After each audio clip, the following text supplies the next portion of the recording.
Welcome to this week's look at the state of the New York City real estate market. This is for the week of June 17th to the 23rd. In a moment, we will get started first with the luxury market, then the Manhattan market, then the Brooklyn market, and then I'm going to wrap it up and I'm going to give you my recommendations. And if you are an active buyer or seller, you are definitely going to want to stick around. This is a changing market. We are moving from the spring market into the summer market, and we are definitely seeing changes in both Manhattan and in Brooklyn. Before I get started, I also want to say this. I am never too busy to help you, whether it is a big real estate situation or a small one. I am a real estate advisor, and that means that I help my clients with whatever their real estate questions, problems, situations are. If you have a question about real estate, or your friend has a question, or a loved one has a question, reach out to me. I'm always happy to help you.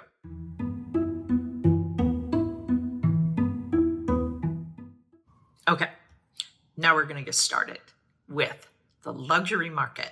There were 30 contracts signed last week in the luxury market for properties priced at $4 million and above. That is one fewer than the previous week, but not bad. Condos, outsold co-ops, 20 to 8, and there were 2 townhouses in that group.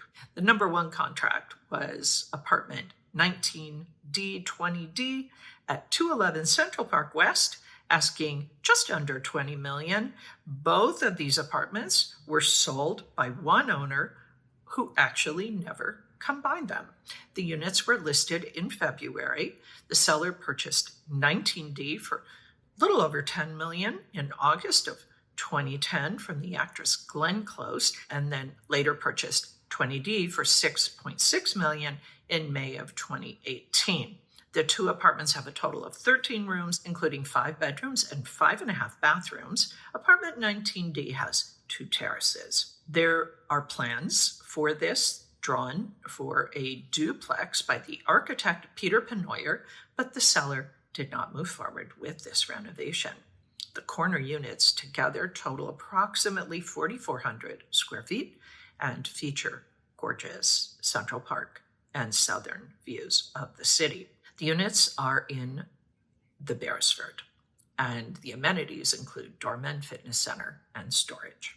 The number 2 contract was Penthouse 1 at 505 West 19th Street, asking $17.5 million, reduced from $20 million when it was listed back in May of 2023. This is a penthouse condo. It has a little over 5,600 square feet, including 4 bedrooms and 4.5 bathrooms, a 22 by 28 foot great room, library, and master bedroom open onto a 64-foot terrace.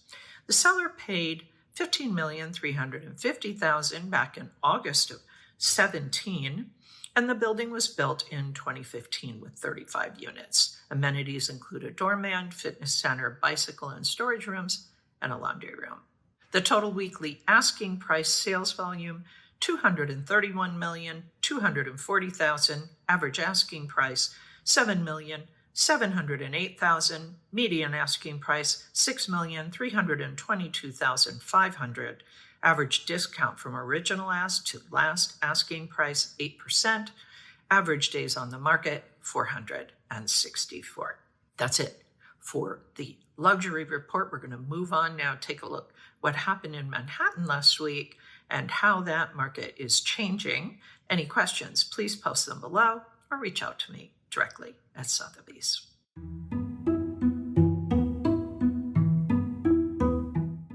280 properties came on the market last week in Manhattan. This is down about 15%. Contract signed, 231, down a smidge, little over 2%.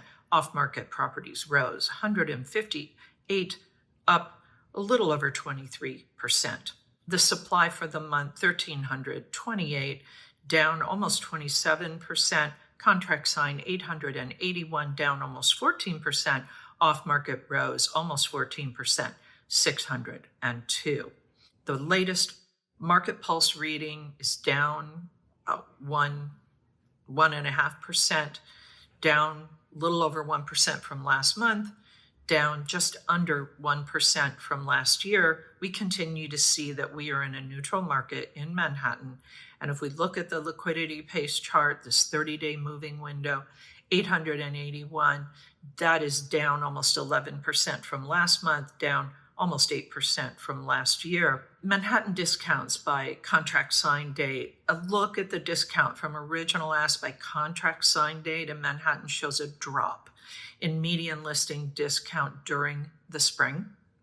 The current value of call it 4.1%, suggests that buyers may not achieve the bargains that they may be expecting given the slower state of the market. We're going to talk a little bit more about this as I get into the end of this report, but for now, that is it for Manhattan. Interesting how even though we're seeing a bit of a decline in the contract activity, that is not necessarily a correlation to a big decline in the price action. Okay, that's it. We're going to move on now to Brooklyn.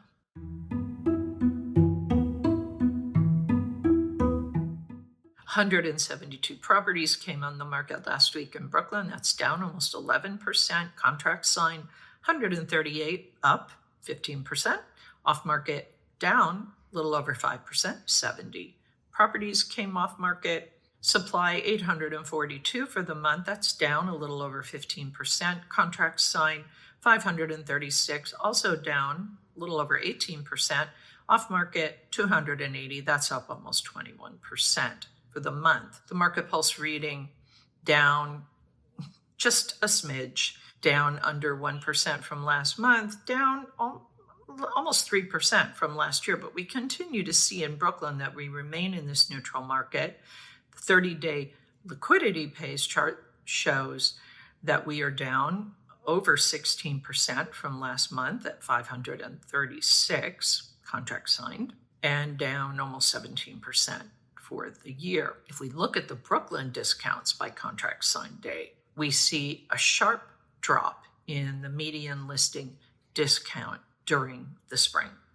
And the current value of 1.1% suggests that buyers may have a difficult time negotiating despite this kind of slower market that we are seeing. So that's it for Brooklyn. And as promised, I'm going to now get into my thoughts on the market and this shift that we are seeing and the strategies that I would recommend to active buyers and sellers so that you can achieve the greatest success possible. Any questions, please post them below or reach out to me directly at Sotheby's. While the luxury market continues to march right along, those cash buyers, 30 contracts signed in the luxury market for last week. Yes, one fewer than the previous week, but still pretty strong. 6 of those were at 10 million and above. Condos, as usual, led the pack. 20 condos, 8 co-ops, and 2 townhouses. 17 were uptown, 13 were downtown. Again, luxury market seems to just be its own market right now, and we'll continue to keep an eye on that, and I'll continue to report on it. But for the rest of the market, when it comes to Manhattan and Brooklyn, they are both neutral for all intents and purposes. However, they are different. Let's talk about some of the ways that they are the same and some of the ways that they are different. The supply in Manhattan and the supply in Brooklyn, sort of the same, sort of different. We're definitely starting to see that summer decline in Manhattan. Brooklyn, slightly less so, but we are showing signs of a fade in Brooklyn, but definitely we're seeing more of that in Manhattan. We're at about 7,400 properties in Manhattan, and we're definitely seeing that starting to decline.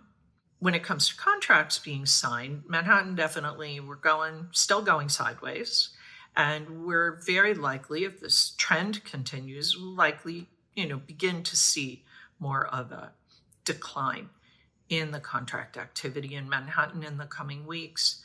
In Brooklyn, that was up for the week. However, overall, we're still going sideways in Brooklyn. But for the most part, Brooklyn seems to still be a stronger market overall. If we look at the median discounts in Manhattan, the median discount by contract sign date dropped in the spring, and the current value of 4.1% suggests that buyers may have a good chance at one-on-one negotiations this summer, but they may not really see the big bargains that they were hoping for or expecting in this slower market environment. But, time will tell, and we'll see how this summer market shapes up. Brooklyn, we definitely saw a sharp drop in the discounts in the spring, and this current value of about 1% suggests that bargains may be scarce this summer. So buyers, pay attention to that. Sellers too, actually. So what does this mean for buyers and sellers? Well, we see that the supply is kind of falling, for sure in Manhattan, slightly less so in Brooklyn. Contract activity, stable, but kind of fading, at least in Manhattan, maybe slightly less so in Brooklyn. We are beginning to see more off-market properties. We will likely begin to see that number increase as we get further into the summer. And when it comes to prices, Manhattan prices are relatively stable, but buyers may see more kind of case-by-case negotiability in Manhattan, whereas in Brooklyn, you are less likely to see much, if any, negotiability because we're just not seeing signs of any real price action weakness in Brooklyn. So, as I said at the beginning of this report, I am a real estate advisor. I am never too busy to help my clients with their real estate questions and their real estate needs. So feel free to reach out to me, email me, contact me here or at Sotheby's. Okay, that's it for this week's look at the state of the New York City real estate market. As always, my thanks to the Olshan Luxury Report and to Urban Digs. The work they do helps me to help you to make great decisions. I'll be back next week with the very latest news on what's happening in the New York City real estate market. In the meantime, take care.